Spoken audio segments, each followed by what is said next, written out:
Os donos da bola aqui, 7k.bet.pr, tá aqui, Ricardinho. Vamos lá, vamos, Léo, vamos, Ricardinho, vem pra comparação. Coloca aqui, na tela aqui dos donos da bola. Vamos lá, lê pra mim, Souza, que é do seu time. Vamos comparar. Do meu e do Veloso e do Quesada. Incontestável no São Paulo, o Caleri teve números piores que os contestados Fraco Lopes e o Yuri Alberto em 2024. Você falou fraco? É. É que como as pessoas chamam ele, entendeu? É flaco. Ah, é flaco, né? Então vai lá, jogos. 50 jogos, 14 gols, 7 assistências. Quem foi esse? Caleri. Jonathan Caleri. Tá, e aí o Yuri Alberto? Yuri Alberto, 57 jogos. Artilheiro do Brasileiro 31 e gols, artilheiro no ano. Flaco Lopes, 61 jogos, 22 gols, 7 assistências. Então vamos lá, por que a gente, Quesada, você que é um baita do jornalista na Placar da Rádio Bandeirantes, por que a gente não mete o pau num jogador que tá desde setembro sem fazer um gol, que é o tal de Caleri, e a gente acaba com os dois aqui? Olha, vou fazer... Só uma pergunta, né? É uma pergunta inteligente para uma resposta que, olha, não é fácil. Eu acho que está embutida a resposta na tua pergunta. A gente pega muito no pé do Yuri. Eu pego muito no pé do Yuri. Realmente, a gente não reconhece o tamanho do Yuri. Porque, assim, se você perguntar, assim, de bate-pronto, Caleri ou Yuri Alberto? Talvez uma maioria fale Caleri.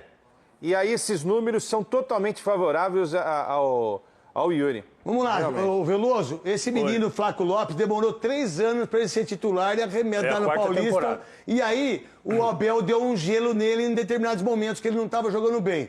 É a 4ª temporada dele, ele tem 22 gols. Qual a visão que você tem do Caleri em relação ao Flaco Lopes, um cara que desde setembro não faz um gol, que é o Caleri, o queridinho da torcida do São Paulo? O Flaco começou a temporada no ano passado bem, foi artilheiro do Paulista com 10, depois os gols deram uma sumida também. Por isso perdeu espaço, perdeu lugar no time e hoje ainda continua buscando seu melhor momento, está com problema, quebrou o nariz e vem se recuperando. Agora o Caleri não vem conseguindo... Você já quebrou o nariz? Não, nunca. Nunca tomou uma bolada no nariz? Não. No queixo já, né? No queixo também não. Tá, e aí? E aí o Caleri também não vem bem esse ano, começo de temporada. Salvou você, o Veloso, agora. O Caleri não vem bem nesse começo de temporada. Setembro ele não faz gol, E pra mim Veloso. esse quarteto aí não tá funcionando porque o Caleri não tá bem. E aí o seguinte, nesse quarteto que tem que jogar Oscar, Lucas, que é fenômeno, que é craque, e eu achava... Porque eu não acompanhava muito ele lá fora, eu não sabia que o Lucas era tão bom de bola. Na verdade, ele é um craque de bola. Mas lá fora nunca foi protagonista. No São Paulo ele é o craque do time. Aí você tem o Luciano, que é fazedor de gols. O Caleri continua titular por quê, Souza? Então, na sua opinião, e esses números? Você lembra que eu falei desde o ano passado que a crítica ela tem que ser pontual. Se a gente for comparar o Yuri Alberto... Não é pontual. Sabe, 27 jogos do Caleri, ele fez 5 gols. E a gente não falou nada no Brasileirão. Só que assim, Neto, pro esquema de jogo do São Paulo, ele é importante. Craque, Neto!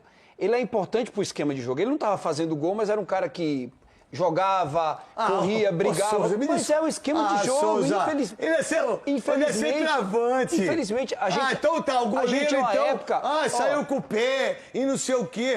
2-0, 2 frangos. O que adianta, Veloso? Não adianta nada. Não adianta nada, mas a época são diferentes. Hoje o centroavante tem que marcar zagueiro. Antigamente o centroavante... Então você quer dizer que o Caleri é legal porque ele marca zagueiro?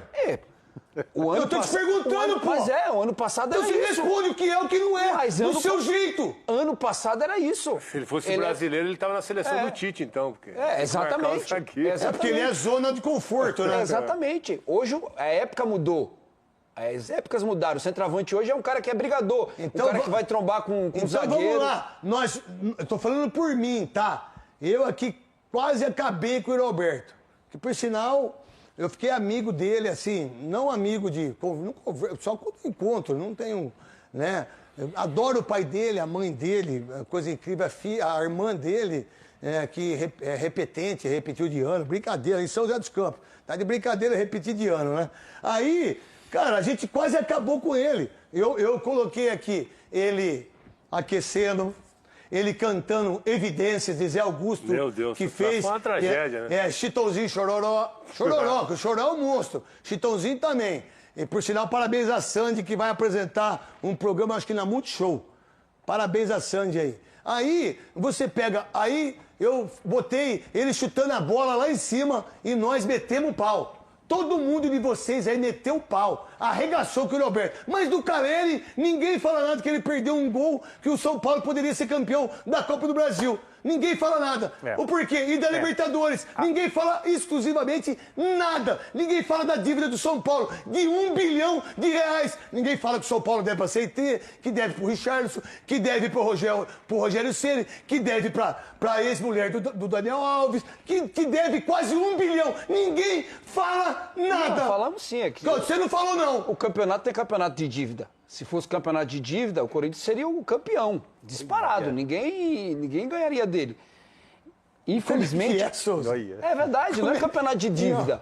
Dá um martelo aí. O campeonato é o campeonato. Dá um martelo, martelo. Chama o martelo. Não, dá um martelo. Pega o martelo. Pega um pau. Pega o Não é martelo. campeonato de dívida. Só vou dar no seu dedinho esquerdo. Não, vou dar. Não, como é que você falou pra mim, Souza? Não é campeonato de dívida. Mas... Se for? Se fosse campeonato de dívida, vocês seriam campeões todo ano. Olha. Todo ano seria assim, estaria em primeiro lugar. Você vai Imbatível. Imbatível. Seria assim, ó, imbatível. E de confusão. Que é confusão lá no Parque São misericórdia. Mas que confusão que teve ultimamente. Pelo amor de Deus. Rapaz, tá de férias. Tava de férias. Tá tudo sossegado, né? Confusão toda semana. Ô, Quesada, eu não concordo com o Souza. Mas assim, por que a gente é complacente, por exemplo, com o São Paulo nessa situação? Por que todo mundo... Por exemplo, tem o Internacional, ele contratou o Wesley, não pagou e tá tudo bem. E tá vendendo. E tá vendendo. O Fluminense. Não é muito louco? E tá vendendo. Aí você pega o Palmeiras, que ajeitou tudo. Você pega o São Paulo. Nossa, ganhamos a Taça São Paulo de Futebol Júnior. Nós investimos no Amador. Uma semana depois, o William Gomes é vendido. E vai vender todo mundo, porque não tem dinheiro para pagar. Essa é a verdade. Depois do merchan da Paraflu e do break, você fala do São Paulo, Quesada. Vamos lá, então. São casos bem diferentes, né? Eu acho que o Wendel é uma tentativa do São Paulo desde o ano passado, protelando, o São Paulo tentou antecipar, no pré-contrato, etc. E aí depois a negociação com o Porto, em que o Porto compra o William Gomes, se leva o Moreira por empréstimo, ele foi liberado antes, né, do término do contrato. Pela incerteza com o Wendel, o São Paulo trouxe o Enzo Dias, né? Naquele negócio que também, o Alopo foi para o River Plate. Então. As questões dos negócios do São Paulo, elas são simples de explicar em 2025. Elas não podem envolver desembolso de dinheiro. Então, o São Paulo contratou 4 reforços em que a pactuação com os atletas não implica pagamento de dinheiro algum a outro clube. Foi o caso do quarto, o Wendel, né? Então são 4, eram 3 ou 4.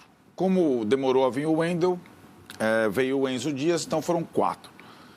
O que essa é uma característica que eu acho que é o oposto do que eu vejo o Palmeiras fazendo nos últimos tempos. Por isso que comparar Palmeiras e São Paulo é muito difícil hoje, inclusive em termos de formação de elenco e tal, nem em termos econômicos eu falo. O São Paulo só consegue contratar no limite financeiro que ele tem hoje ainda mais, jogadores veteranos. O Palmeiras não quer... A minha impressão é que o Palmeiras nunca mais vai contratar um Felipe Anderson na minha vida. A minha impressão vendo de longe. O Felipe Anderson é o típico reforço que o São Paulo contrata.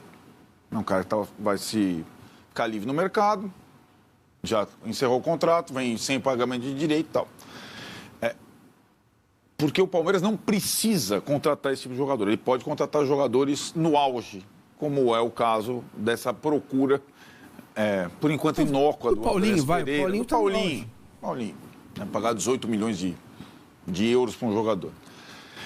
As posições do São Paulo, as mais carentes eram as laterais, né? Então, esses 2 jogadores, eu acho que a lateral esquerda, sobretudo, agora me parece resolvida, né?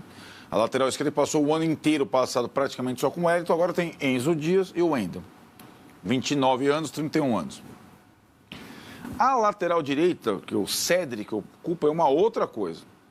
E essa contratação é toda... Não tem nada a ver com o Wendel, né? O técnico não indicou, oportunidade de mercado, empresário mesmo do Oscar, amigo do Casares, indica, fica aí para treinar e tal. E o Cédric, que não joga há um ano, Diferentemente do Wendel, que estava em atividade no Porto, mesmo que estivesse na reserva, o Cédric, até ele conseguir jogar ou mostrar alguma coisa, é só aí que ele se parece com o Sabino. De fato, o Sabino estava inativo, não há tanto tempo, mas há algum tempo.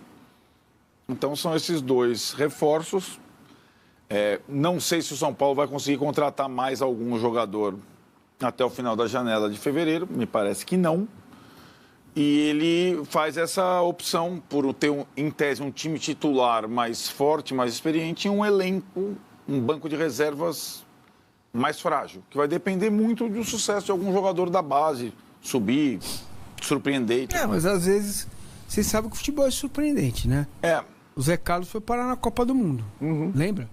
Sim. O lateral, não era o Perivaldo, o outro, lateral direito, foi pra Copa do Mundo, fez 2 gols, Josimar, né? Então, cara, se ele tiver cultura tática boa, isso ele tem. Entendimento do jogo, ele pode ser útil, cara. Na situação que o São Paulo está, eu não acho ruim. O que eu mais gosto do movimento do São Paulo é que ele atacou onde precisava atacar. Não tem... O bolo precisava daquilo ali para ser feito, fez ali. Não pôs uma cereja a mais. Faltava meia, 2 laterais. A lateral de esquerda, eu não tenho nenhum. Eu quero 2. Então é 2, tá aqui, resolvi meu problema. Um lateral direito, tá aqui, ó. Eu não tô discutindo quem são, hein? Eu tô só falando as posições. Então me pareceu, nesse caso, um tiro certo. Olha, pintou uma oportunidade, um centroavante. Cara, eu já tenho 3, eu não vou pegar um centroavante. Não vai... Sabe assim? Então, acho que esse foco de posições que eram realmente carentes, para mim, isso é algo que merece elogio por parte da diretoria. Agora, tem uma questão, especificamente na lateral direita, e eu queria ouvir vocês, que acho que na lateral esquerda, como o Enzo Dias começou bem, deu uma acalmada. Não, tudo bem, o cara chega aí, agora o Wendel vai chegar meio com calma. Todo mundo vai querer que ele seja titular, porque era da seleção, não sei o quê, mas o cara vai chegar com tranquilidade. Do outro lado, não me parece que vai ser assim, e eu tento explicar por quê. Porque a torcida não está suportando mais o Igor Vinícius. Ele está sendo muito, muito pressionado, todo mundo acha que ele é grosso, que ele não joga nada, que não sei o quê, tarará. Então, está depositado uma esperança que o Cédric vem e vai resolver o problema. Você não acha? Putz... Não que ele vá resolver, mas eu não acho que essa é a sensação. Se for, vai demorar.